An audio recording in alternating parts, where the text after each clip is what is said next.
தந்திர பூனைக்கும் தந்திர நரிக்கும் போட்டி. இதில் ஜெயிச்ச பூனையின் கதை.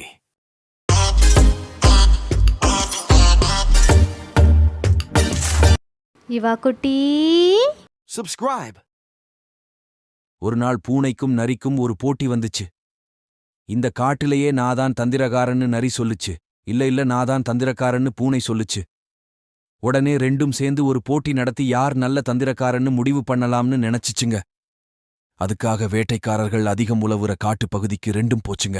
அப்ப ஒரு பெரிய வேட்டை நாய்கள் தூரத்துல இருந்து ஓடி வர்ற சத்தம் கேட்டுச்சு. உடனே பூனை பக்கத்துல இருக்கிற மரத்து மேல ஏறி இதுதான் என்னோட தந்திரம்னு சொல்லிட்டு ஒளிஞ்சுகிடுச்சு.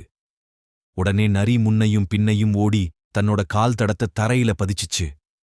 அதனால நரி எந்த பக்கம் போயிருக்குன்னு வேட்டை நாய்களுக்கு தெரியாதுன்னு நரி தந்திரம் பண்ணுச்சு. ஆனா அதுக்குள்ள வேட்டை நாய்கள் அங்க வந்து நரிய பிடிச்சு வேட்டைக்காரர்கள் கிட்ட கொடுத்துருச்சு. பெருமையா பேசின நரி துரிதமா செயல்படாம போனதால வீணா வேட்டைக்காரர்கள் கிட்ட மாட்டிக்கிடுச்சு. இந்த கதையிலிருந்து என்ன தெரிகிறதுனா, தந்திரத்தை விட பொது அறிவு எப்போதும் மதிப்புக்குரியது என்பதே இந்த கதையின் கருத்து. சப்ஸ்கிரைப்.